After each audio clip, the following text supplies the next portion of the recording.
ہے کہ تیرا مولا زندہ ہے، حاضر ہے، ناظر ہے، تیرے اعمال کو دیکھ رہا ہے، لیکن تو ابھی مقام ایمان پر ہے، مقام یقین پر نہیں ہے۔ میں نے کہا سگنل سے کیوں ڈرتا ہے؟ کیونکہ یقین ہے وہاں پر کیمرہ دیکھ رہا ہے، لیکن اسے یقین نہیں کہ خدا کی آنکھ دیکھ رہی ہے، اسے یقین نہیں کہ امام زمانہ مجھے دیکھ رہے ہیں۔ تو آج کے بعد ایک فارمولے پہ عمل کرنا شروع کر دے، روزانہ نماز عشاء کے بعد اپنے امام زمانہ کو اپنا عمل بتانا شروع کر دے کہ مولا صبح سے گھر سے نکلا تھا، فلاں جگہ پر گیا تھا، فلاں دوست سے ملا تھا، فلاں شخص سے باتیں کی تھی، فلاں کھانا کھایا تھا۔ جب مقام یقین پہ آنا چاہتے ہو تو کم از کم 40 دن اپنے امام زمانہ سے بات کرو۔ لیکن ممکن ہے کسی کے لیے یہ مشکل ہو کہ امام کو محسوس کر سکے، مصلی پر بیٹھ کر اس یقین کی منزل پر خود کو اتار سکے۔ اس سے بھی آسان مشورہ دیتا ہوں، گھر میں جس بھی شخص کا ادب کرتے ہو،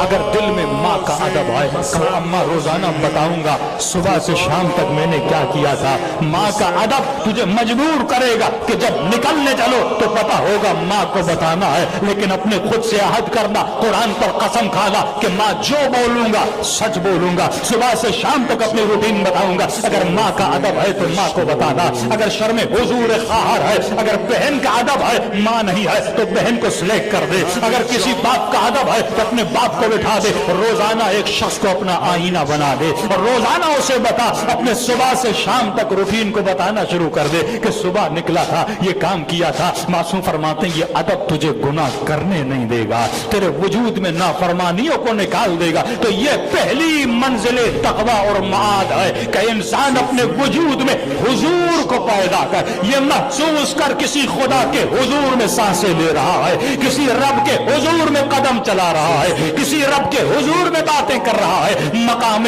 حضور تک جب پہنچ گیا پھر مقام مراقبہ آتا ہے۔ جب تو حضور میں جاتا ہے تو اپنی مراقبت کرنے لگتا ہے، گاڑی کی حفاظت کرتا ہے پھر اپنے اعمال کی حفاظت کرے گا۔ مراقبے کے بعد تحلیہ آتا ہے، تحلیہ کے بعد تخلیہ آتا ہے۔ ان مقامات کو جب طے کرتا جائے گا اب اس مقام پہ پہنچے گا کہ معصوم فرماتے ہیں بندہ اس مقام پہ پہنچ جاتا ہے کہ اس کی زبان اب مستجاب الدعویٰ بن جاتی ہے۔ پھر یہ نہیں کہے گا مولانا مہینہ گزر گیا دعا کر رہا ہوں قبول نہیں ہو رہی، ارے اس لیے قبول نہیں ہو رہی کیونکہ زبان گنہگار ہے۔ جب مقام استجابت پر آ جائے گا اب جب تو دعا کرے گا کسی مریض کے لیے دعا کرے گا کیونکہ زبان پاک و پاکیزہ ہو چکی، اب جو جملے نکلیں گے خدا اس دعا کو قبول کرے گا۔ ارے یہ تو اہل بیت کا مقام بہت بلند ہے، لیکن جن غلاموں کو انہوں نے پالا تھا ان کا مقام